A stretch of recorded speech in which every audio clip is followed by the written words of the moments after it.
दोस्तों, क्या आप लोगों को पता है माँ गंगा धरती पे सबसे पहले कहाँ दिखती है? चलिए मैं आपको बताता हूँ। गोमुख। यहाँ माँ गंगा भागीरथी के नाम से जानी जाती है। आगे जाके देवप्रयाग में जब अलकनंदा से भागीरथी मिलती है तब जाके नाम पड़ता है गंगा। और ये गोमुख कहाँ है पता है? उत्तराखंड के गंगोत्री नेशनल पार्क एरिया में। ये एक बहुत ही सुंदर ट्रैक है। सुंदर के साथ साथ ये खतरनाक भी है। जो ट्रैक करना हर किसी की बस का बात नहीं है। मैक्सिमम ट्रेकर लोगों के बकेट लिस्ट में 100% गोमुख तपोवन का नाम तो रहता ही है। खास करके सनातनी हिंदुओं का जीवन काल में एक बार तो इच्छा होता ही है गोमुख जाके भागीरथी को मतलब माँ गंगा को दर्शन करना। Gomukh Tapovan track moderate to difficult level track के अंडर आते हैं। ये ट्रैक करने के लिए आपको क्या क्या करना पड़ेगा, प्रिपरेशन कैसे लीजिएगा और ये ट्रैक कैसे आप कंप्लीट करके आ सकते हैं, कहाँ रहना है, किन से कांटेक्ट करना है और कितना खर्चा हो सकता है, ये सब कुछ इन्फॉर्मेशन लेके मैं आ चुका हूँ इस वीडियो में आप लोगों के लिए। तो हर एक छोटी से छोटी इन्फॉर्मेशन के लिए वीडियो को स्किप ना करते हुए एंड तक देखिए ताकि आपको सब डिटेल्स मिल जाए इसी वीडियो से। जो टूरिस्ट गोमुख तपोवन ट्रैक के लिए आए थे वो इसी पानी में बह के मर गए थे, मतलब उनका बॉडी भी नहीं मिला था। ये देखो मर्दे, हम आ गए हैं ड्यूल स्किन पे। तो सोचा था कि वो ख़त्म हो गई बा, ये तो फिर और एक ठो आ गया। देखो था कितना डेंजरस हुई, देखो दरा दरा भागा भागा सब। ये ख़त्म काहे के नहीं होता रे मर्दे? हाँ, काहे ख़त्म नहीं होता? हाँ, देखो हम भागते भागते परेशान हो गया। 1000 रुपया तो देना ही देना है। तो ये सब माइंड में रख के फिर गोमुख तपोवन के लिए आइएगा। 10,000 रुपया का एक्स्ट्रा फटका लगने वाला है सबको। तो गोमुख तपोवन ट्रैक करने के लिए आप सबको पहले पहुंचना होगा गंगोत्री, जो 4 धाम में से एक धाम है। गंगोत्री कोलकाता से कैसे पहुंचेंगे? तो आप लोग कोलकाता से डायरेक्ट ट्रेन में जा सकते हो हरिद्वार, नहीं तो देहरादून। वहाँ से आप लोगों को बाई रोड पहुंचना होगा गंगोत्री। हरिद्वार से गंगोत्री का डिस्टेंस है 290 किलोमीटर और देहरादून से गंगोत्री का डिस्टेंस है 240 किलोमीटर। नहीं तो आप लोग कोलकाता से दिल्ली चले जाओ, दिल्ली से फिर भाया ट्रेन लेके आप लोग पहुंच जाओ हरिद्वार, नहीं तो देहरादून। और अगर आप लोग ट्रेन में नहीं जाना चाहते हो तो आप लोग कोलकाता से फ़्लाइट करके जा सकते हो देहरादून, देन वहाँ से बाई रोड गंगोत्री। हावड़ा से हरिद्वार जाने के लिए हर रोज़ 2 ट्रेन खुलती है हावड़ा से। एक है दून एक्सप्रेस और दूसरा है उपासना एक्सप्रेस। दून एक्सप्रेस हावड़ा से लेकर ऋषिकेश तक जाती है और उपासना एक्सप्रेस आपको पहुंचाएगी देहरादून तक। तो आप लोगों के ऊपर डिपेंड करता है आप लोग कौन सा ट्रेन लेने वाले हो हावड़ा से। तो आप लोगों को हावड़ा से वेस्ट बंगाल, झारखंड, बिहार, यूपी होते हुए ट्रेन आप लोगों को पहुंचाएगी हरिद्वार, जिसमें टाइम लग जाता है 32 से 35 घंटा तक। अगर आप दून एक्सप्रेस से जाते हो तो सुबह 5:30 बजे आपको ये ट्रेन पहुंचा देगी हरिद्वार को। Guys, good morning. फिर से और एक बार मैं आके पहुंच गया हूं हरिद्वार स्टेशन पे और मैं अभी खड़ा हूं हरिद्वार स्टेशन पे। जो ट्रेन थी दून एक्सप्रेस का जो राइट टाइम है उससे 2 घंटा लेट से आके पहुंची है हरिद्वार स्टेशन पे और मैं यहां से जाने वाला हूं गंगोत्री। आप लोग जैसे जानते हो मैं इस बार ट्रैक करने वाला हूं गोमुख तपोवन, और गोमुख तपोवन ट्रैक स्टार्ट होती है गंगोत्री से। और गंगोत्री का जो पिकअप ड्रॉप है, हर एक ट्रैवल एजेंसी पिकअप ड्रॉप देते हैं देहरादून से, बट मेरी वाली ट्रेन जो है ना वो हरिद्वार तक आने वाली थी, उसके बाद तो वो ऋषिकेश जाने वाली है। तो हरिद्वार में ऑलरेडी उतर चुका हूँ और यहाँ से मैं जाऊँगा गंगोत्री। गाड़ी ऑलरेडी आ चुकी है पिकअप करने के लिए। 8 बजे यहाँ से गाड़ी खुलेगी गंगोत्री के लिए और बाकी भी टीम मेंबर लोग आ जाएंगे। तो साथ रहिए और देखते रहिए एकला बंगाली। आपको इस ब्लॉग में और इस वीडियो में मिलेगा गोमुख तपोवन का हर एक छोटे से छोटा इन्फॉर्मेशन। तो साथ में रहिए, देखते रहिए एकला बंगाली। फ्री हो जाएंगे तो आपको। तो अभी मैं निकल चुका हूँ हरिद्वार से गंगोत्री के लिए। तो बेसिकली हरिद्वार से निकल के गंगोत्री जाना था, पर सडनली प्लान में कुछ चेंज आया है। हम लोगों के साथ एक को पैसेंजर है जो देहरादून से चढ़ने वाली है। तो हम लोग अभी यहाँ से देहरादून जाने वाले हैं, फिर देहरादून से हम लोग पहुँचेंगे गंगोत्री। तो मुझे नहीं लगता कि शाम होने से पहले, मतलब अंधेरे होने से पहले हम लोग गंगोत्री पहुँच पाएंगे।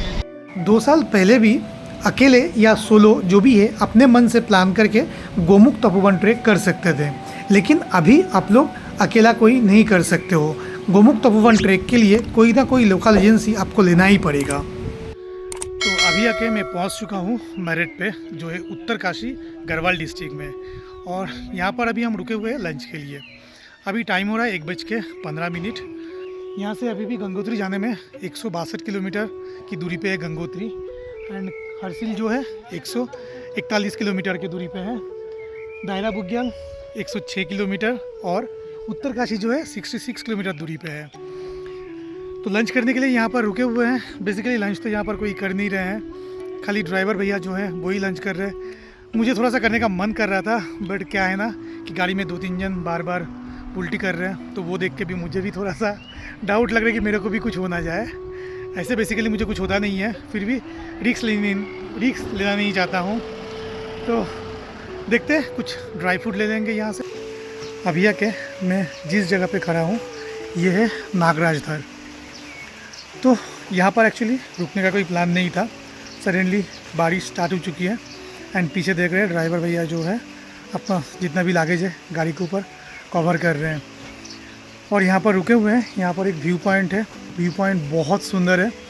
आप देख पा रहे हो मेरे ऑपोजिट स्क्रीन पे दिख रहा है आपको। यहाँ का लैंडस्केप व्यू बहुत सुंदर है। देखो आप लोग एक बार, यहाँ से स्टार्ट होके यहाँ तक देखो, ये देखो आप लोग पूरा व्यू, बहुत ही सुंदर नज़ारा है यहाँ का। तो मैं आप लोगों को बेसिकली जो चीज़ बता रहा था, बिना लोकल एजेंसी के आप लोग गोमुख तपोवन ट्रेक नहीं कर सकते हो। और ये जो रूल्स है ये उत्तराखंड फॉरेस्ट डिपार्टमेंट या उत्तराखंड टूरिज़्म से ही बनाया गया है।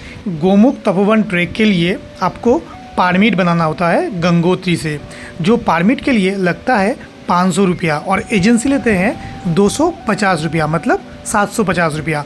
और ये परमिट करने के लिए आपका आधार कार्ड, फ़ोटो और साथ में मेडिकल फिटनेस सर्टिफिकेट चाहिए होता है, जो कोई भी रजिस्टर्ड डॉक्टर का सिग्नेचर और उनका रजिस्टर नंबर का स्टैम्प लगा होना चाहिए उस मेडिकल फिटनेस सर्टिफिकेट के ऊपर। तो फाइनली आके पहुंच चुका हूं गंगोत्री में। टाइम हो रहा है 8:40 और यहाँ का मौसम देख पा रहे हो। मेरा हालत देख के समझ में आ रहा होगा कितनी ठंड हो यहाँ पर। मतलब यहाँ का जो टेम्परेचर है ना 4 से 5 डिग्री तो मैक्सिमम या मिनिमम जो भी बोल लो। तो बेसिकली बात ये है, अगर आपको गोमुख तपोवन का ट्रेक करना है तो आपको एक गाइड तो हायर करना ही करना है, ये कंपलसरी है। तो अभी तक मैंने आपको जो सब तामझाम बताया, ये सब अगर आप अकेले आते हो या फिर अपना ग्रुप के साथ आते हो जो आपको ही सब कुछ करना होगा, तो फिर आपको ये सब करना पड़ेगा। नहीं तो आपको ये सब नहीं करना है।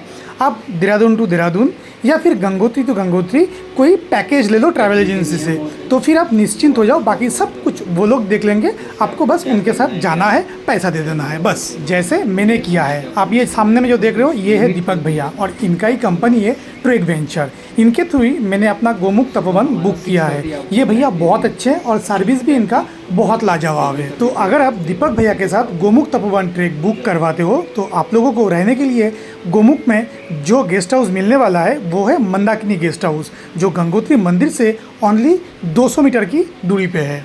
तो गंगोत्री पहुंच के होटल में फ्रेश होके रेस्ट ले लो और रात का डिनर करके सो जाओ, क्योंकि दूसरा दिन मॉर्निंग आपको निकलना है फर्स्ट डे ट्रेकिंग पे। बहुत कोई वैसा भी करता है कि गोमुख में रुक जाते हैं एक्लोमेटाइज होने के लिए।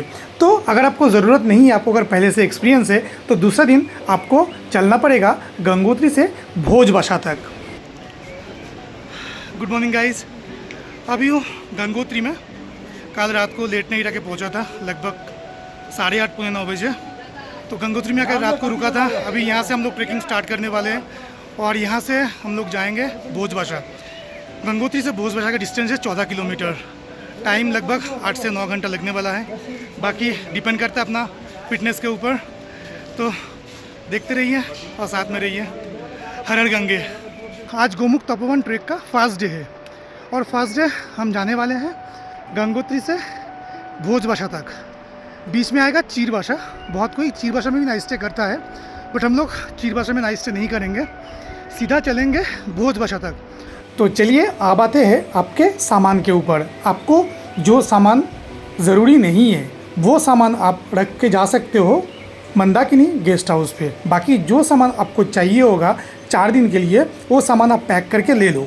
आपका सामान आप अगर नहीं उठा सकते हो, ओनली आपका डे पैक लेना है जिसमें आपका ड्राई फ्रूट, पानी का बोतल ये सब रहेगा और मेडिसिन रहेगा इमरजेंसी, वो बैग अपने आप कैरी कर लो।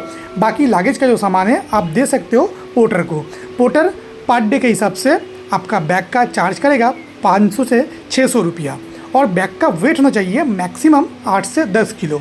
उससे ज़्यादा होगा तो आपका चार्जेस ज़्यादा लगने वाला है। देखो गाइस, वैसे तो आपको ड्राई फ्रूट ज़्यादा नहीं कैरी करना होगा क्योंकि आपको लंच और इवनिंग का स्नैक्स जो है दीपक भाई प्रोवाइड करेंगे। जैसे लंच बॉक्स आपको एक कैरी करना है जिसके अंदर आपको लंच दे देंगे दीपक भाई के होटल से ही। गंगोत्री से ट्रेक स्टार्ट करने के बाद 1 किलोमीटर दूर आप लोगों को मिल जाएगा Gangotri national park check post, जहाँ पे आपका परमिट, आपका कैमरा सब कुछ आपका चेक किया जाएगा। उसके बाद ही आपको छोड़ा जाएगा यहाँ से। हम लोगों ने परमिट चेक करा लिया है, किसके पास क्या सामान है वो भी चेक हो गया है और कैमरा के लिए वो लोगों ने 500 रुपया करके एक्स्ट्रा चार्जेस लिया है, वो भी सब पेमेंट हो गया है। लेकिन मेरे हिसाब से 500 रुपया बहुत ज़्यादा ही चार्ज लिया है लोगों ने। एक DSLR का चार्ज 500 रुपया होना ही चाहिए। इवन आपके पास अगर GoPro भी है ना, तो GoPro के लिए भी ये लोग 500 रुपया चार्ज कर रहा है। तो आपके पास कैमरा है प्लस GoPro है तो आपको 1000 रुपया तो देना ही देना है। तो ये सब माइंड में रख के फिर गोमुख तपोवन के लिए आइएगा। ऐसे तो गोमुख तपोवन 2 साल पहले इस तरह का प्रॉब्लम नहीं था, ना कोई परमिट, ना कोई एजेंसी, इवन कोई गाइड भी नहीं लगता था। अभी तो गाइड कंपलसरी है, साथ में एजेंसी थ्रू, लोकल जो एजेंसी है उसके थ्रू ही आपको गोमुख तपोवन ट्रेक करना है। और ये जो DSLR कैमरा का 500 रुपया है ना, ये मुझे सच्ची में बहुत एक्स्ट्रा लगा। एक GoPro और एक DSLR के लिए 1000 रुपया देना, मतलब ये मुझे तो एटलीस्ट सही नहीं लगा।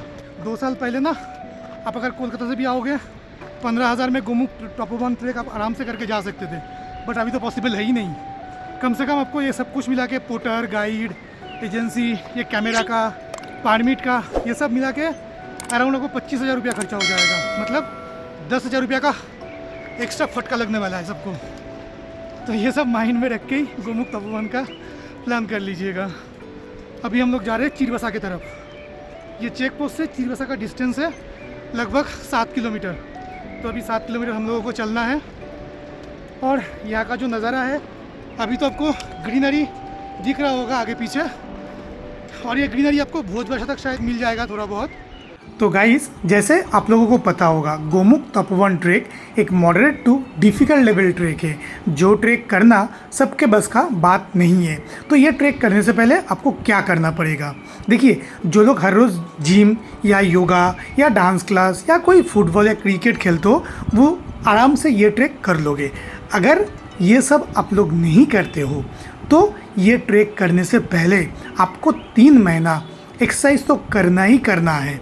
जैसे कि आप 6 किलोमीटर चल लो या दौड़ लो 1 घंटे में, कार्डियो कर लो, पैर का एक्सरसाइज कर लो। तो ये सब आप लोगों को करना है। और ये सब के अलावा आप लोगों को जो करना है, साथ में अपना इमरजेंसी मेडिसिन कैरी करना है। डॉक्टर का सलाह से अपने पास डायमॉक्स 250 रख लो, कपूर रख लो, या फिर छोटा सा पोर्टेबल ऑक्सीजन सिलेंडर भी आप लोग रख सकते हो जो आपको ज़रूरत पड़ सकता है। तो गाइज़, अभी हम आगे पहुंच चुके हैं चीरबासा में और यहाँ पर हम लोग कर लेंगे आज का लंच। जो लंच दीपक भाई के वहाँ से हम लोगों को पैक करके दिया गया था। और साथ में मेरे पास ब्लैक कॉफ़ी था और फ्लैक्स के अंदर गर्म पानी, जो ब्लैक कॉफ़ी गर्म पानी के साथ घोल के मैंने पी लिया लंच के बाद। तो चीरबासा का ये है बेस कैम्प। बहुत लोग होता है कि चीरबासा में आके भी 1 नाइट स्टे करके फिर भोजबासा जाते हैं, पर हम लोगों का डायरेक्ट भोजबासा में जाके रुकना है। चीरबासा में हम लोगों का स्टॉपेज या नाइट स्टे नहीं है। तो हमारे साथ अभी देख पा रहे हो एक छोटा भाई को जो आया हुआ है पंजाब से। एज है 22 साल का और इनका बॉडी वेट थोड़ा ज़्यादा ही है और साथ में इन्होंने कोई प्रिकॉशन नहीं लिया है और ना ही कोई एक्सरसाइज किया था। ऊपर से अपना एक 15 किलो का बैग कैरी करके वो हम लोगों के साथ ट्रेक कर रहा था। मैंने उनको सुबह में ही मना कर दिया था कि तुम अपना बैग कैरी मत करो, पर फिर भी भाई साहब को नहीं सुनना था।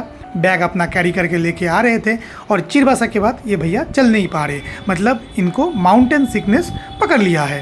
अब दिक्कत ये है, ये भाई चल नहीं पा रहे, हर एक 10 कदम पे बैठ जा रहे हैं और सामने में आ रहा है लैंडस्लाइड जोन, जो लैंडस्लाइड जोन 1 किलोमीटर तक लंबाई पे है और ये लैंडस्लाइड जोन पे कोई भी रुक के जा नहीं सकता है। आपको कंटिन्यू लैंडस्लाइड पे ध्यान देना है और साथ में ट्रेकिंग भी करते रहना है।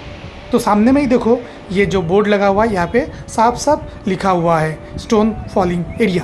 तो भाई को मैंने समझाया और बोला तुम मेरे साथ ही चलो और मैं भी तुम्हारे साथ धीरे धीरे ही चल रहा हूँ, बट तुमको तो हम लेके ही जाएंगे, ऐसे आधे रास्ते पे छोड़ के नहीं जाने वाले हैं।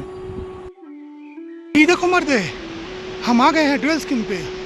हम तो सोचा था कि वो ख़त्म हो गई बा, ये तो फिर और एक ठो आ गया है, लेकिन हिमालयन गोट किधर है?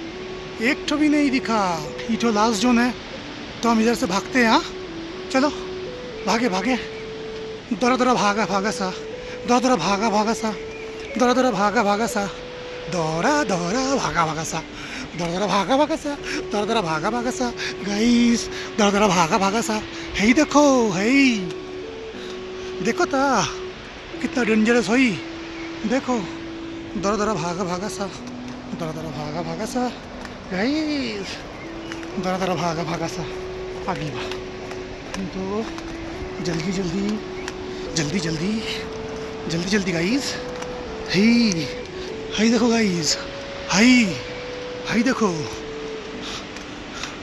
ये मर्दे ख़त्म क्यों नहीं होता है? हाँ मर्दे, ये ख़त्म काहे के नहीं होता रे मर्दे? हाँ काहे ख़त्म नहीं होता?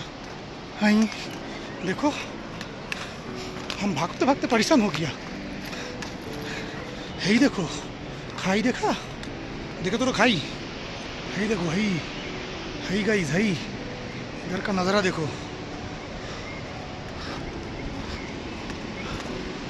ओरी बाबा रे, ओरी बाबा, ये तो और एक ठो है। हम तो सोचा था खत्म हो गई बा।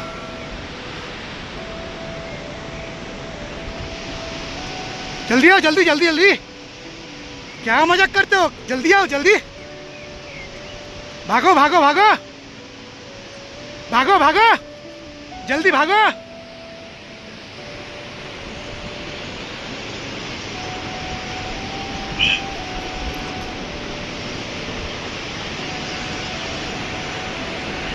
गाइस मैंने सोचा ये वाला शायद खत्म है, अभी तक खत्म नहीं हुआ मर्दे।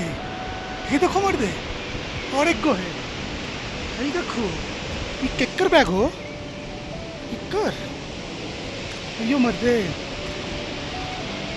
ये देखो गाइस, और एक ठो इधर पे है।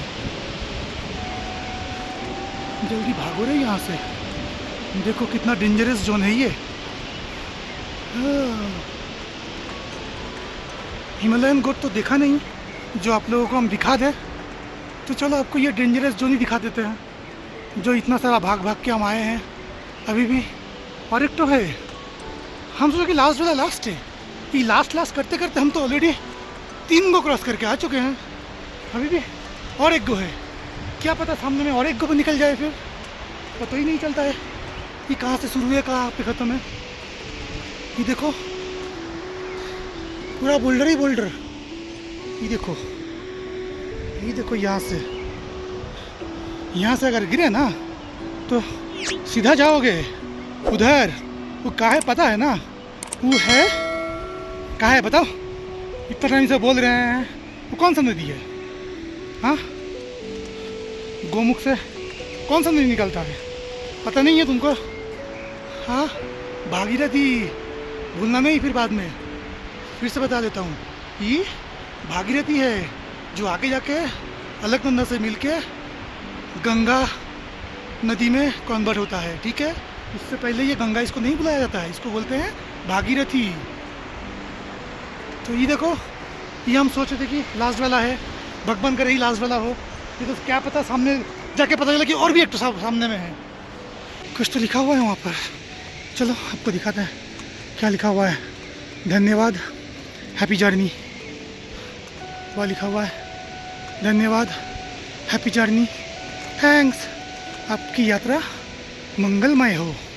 ओह, मतलब वहाँ से हम बच के आ गए, तो अभी यहाँ पे लिखा हुआ है आपकी यात्रा मंगलमय हो, और नहीं तो वहाँ से सीधा मंगल हो जाता। वहाँ पर अगर हिमालयन गोट दिख जाता ना तो सीधा मंगल।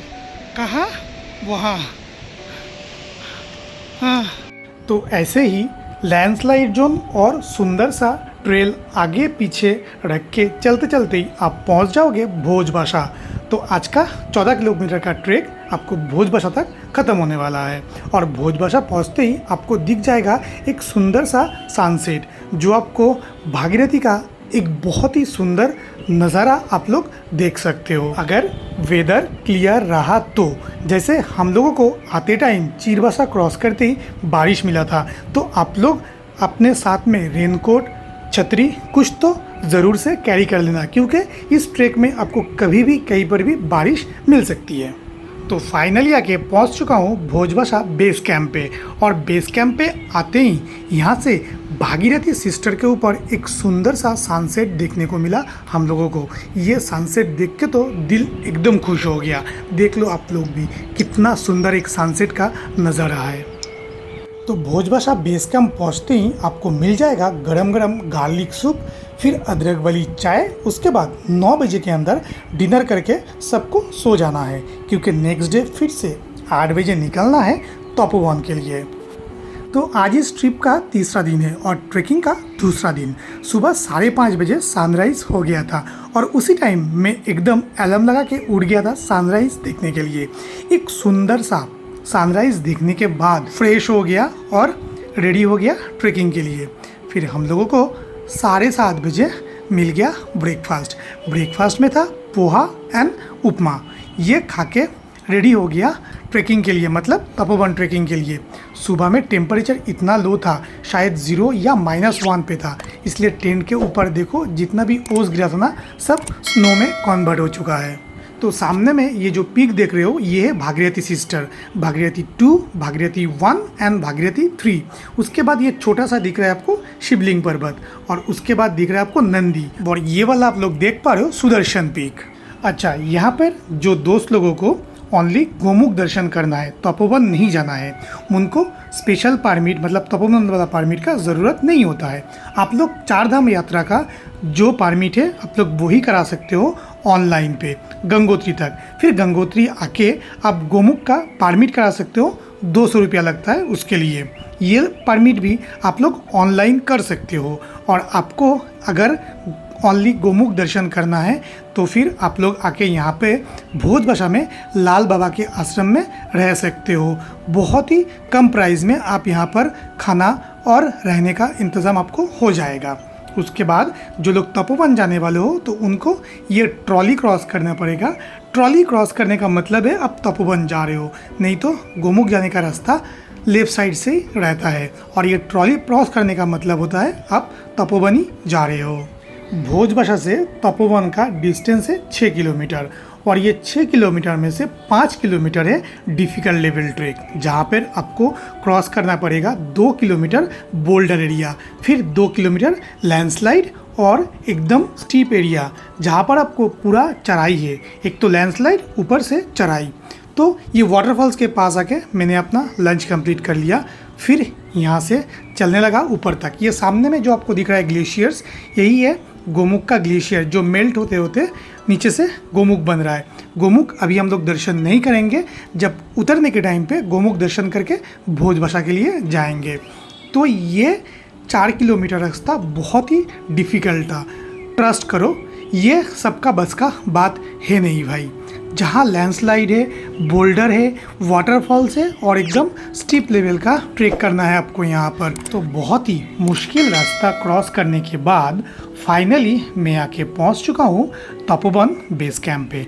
और मेरे सामने में दिख रहा है आपको ये नंदी पर्वत, उसके बाद शिवलिंग, देन भागीरथी सिस्टर्स। तो बेस कैंप आते ही शाम को हम लोगों को मिल गया गरम गरम मैगी, उसके बाद गार्लिक सूप। फिर हम लोग बेस कैंप से निकल के चले गए मोनी बाबा के आश्रम दर्शन करने के लिए। उसके साथ दर्शन करेंगे शिवलिंग, बेस कैंप, फिर ग्लेशियर्स। तो मोनी बाबा के आश्रम में आप लोग आके भी रह सकते हो। वैसे तो आजकल मैक्सिमम लोग ही एजेंसी पकड़ कर ही आते हैं, और जो लोग अपना एजेंसी नहीं पकड़ रहे हो, ओनली अपना गाइड लेके आ रहे हो, वो लोग आके मोनी बाबा के आश्रम में रह जाना। मोनी बाबा के आश्रम में एक संग 50 से 60 आदमी रह सकता है, इतना कैपेसिटी है। शिवलिंग पर्वत और ग्लेशियर्स देखने के बाद हम लोग मिले मोनी बाबा से। वैसे तो मोनी बाबा मैक्सिमम टाइम ही मौन व्रत में रहते हैं, इसलिए उनका नाम है मोनी बाबा। लेकिन इस टाइम बाबा मौन व्रत नहीं थे और हम लोगों से ढेर सारा बात किया। देन उसके बाद हम लोगों ने तपोवन का सबसे खूबसूरत नज़ारा एंजॉय किया, जो है सनसेट का।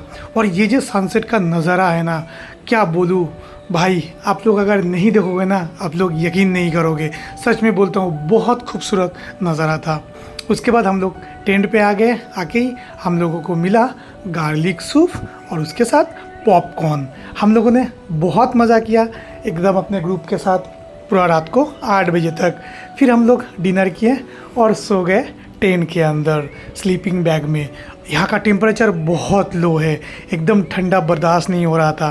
तो हम लोग रात को सो गए और सुबह में एज यूजुअल मैं 5:30 बजे फिर से उठ गया सनराइज़ देखने के लिए। और सनराइज़ तो देख ही लिया, साथ में जब आजू बाजू नज़र गया, देखा सब कुछ जम के स्नो हो चुका है। मेरा पीने का पानी का बोतल वो भी यार आइस बन गया था, इतना ठंड था यहाँ पर। सुबह तो हो चुका है और आज यहाँ से वापस जाने का टाइम भी हो गया है। 8 बजे यहाँ से हम लोग ब्रेकफास्ट करके निकलेंगे गोमुख दर्शन करके भोजबसा तक। उससे पहले मैं चला गया फिर से और एक बार शिवलिंग बेस कैंप पे, और वहाँ पर जाके फाइनली मुझे मिला ये हिमालयन गोट। देखो ये कितना सुंदर है, आपस में लड़ रहे। और ये सामने जो दिख रहा है आपको, ये है मेन ग्लेशियर्स, जहाँ से भागीरथी नदी शुरू होता है। तो गाइस, वीडियो अगर अच्छा लगे तो एक छोटा सा लाइक करना मत भूलना, और आपके जो दोस्त लोग गोमुख तपोवन ट्रेक करना चाहते हैं उनके साथ ये वीडियो ज़रूर से शेयर कर देना। तो सुबह 8 बजे हम लोगों ने ब्रेकफास्ट कर लिया। आज सुबह का ब्रेकफास्ट का मेनू था आलू का पराठा, कॉफ़ी एंड उसके साथ था अचार। इस माहौल में बैठ के आलू का पराठा खाना, मतलब सोच पा रहे हो, मतलब क्या चीज़ है ये। तो उसके बाद तो हम लोगों को नीचे उतरने का टाइम आ चुका था और मेरा मन तो एकदम मान नहीं रहा था, पर क्या करें, वापस तो जाना ही पड़ेगा। वापस नहीं जाएंगे तो फिर नेक्स्ट प्लान कैसे बनाऊंगा बोलो। तो ऐसे ही हम लोग फिर से ये वाटरफॉल्स के साइड से उतरना चालू कर दिए। और ये उतरने वाला रास्ता मैंने आपको पहले ही बोला बहुत रिस्की था। अगर कोई ज़रा सा भी भूल चूक हुआ ना तो सीधा जाके पहुँचेंगे एकदम, कहाँ बोलो, भागीरथी में। तो गाइज़, मैं अभी आके पहुँच चुका हूँ गोमुख में। बस मेरे यहाँ पर, मैं जहाँ से खड़ा हूँ ना, मैं जहाँ पे खड़ा हूँ यहाँ से बस 100 मीटर की दूरी पे है गोमुख। एकदम गोमुख के नज़दीक आ चुका हूँ। ये देखो, आप लोगों को भी दिखाता हूँ, ये सामने में है गोमुख। तो बोलो हर हर गंगे, गंगे मैया की। तो फाइनली गोमुख का दर्शन हो ही गया। मन थोड़ा सा भारी हो चुका था, क्योंकि ये सोच रहा था कि जीवन में कुछ तो अच्छा काम किया होगा, इसलिए इस जीवन में आके भी दर्शन हो गया गोमुख का, जहाँ से माँ गंगा निकलती है धरती पे। और मैं आके फाइनली पहुँच चुका था माँ गंगा के जगह पे। तो दोस्तों, अब बात ये है कि इसी तरह से गोमुख दर्शन ख़त्म होता है। इसके बाद हम चलेंगे भोजबसा, फिर जाएंगे चीरभाषा होके गंगोत्री, और इसी तरह से मेरा ट्रैक ख़त्म होने वाला है गोमुख तपोवन का। तो वीडियो कैसे लगा आप लोगों को कमेंट सेक्शन में ज़रूर बताइएगा। और आप सबसे रिक्वेस्ट है, प्लीज़ चैनल को सब्सक्राइब करके बेल आइकन को प्रेस कर लीजिए। आप लोगों के सपोर्ट के बिना आगे जाना पॉसिबल ही नहीं है। तो गाइस इस वीडियो में इतना ही। बहुत ही जल्द एक नया वीडियो लेके आ जाऊंगा आप लोगों के लिए। तब तक आप लोग अपना ध्यान रखिए। आप लोगों को अगर कोई भी इन्फॉर्मेशन चाहिए आप लोग इंस्टाग्राम पे मुझे डीएम कर सकते हैं। तो चलिए अब हम चलते हैं। जय हिंद, जय भारत।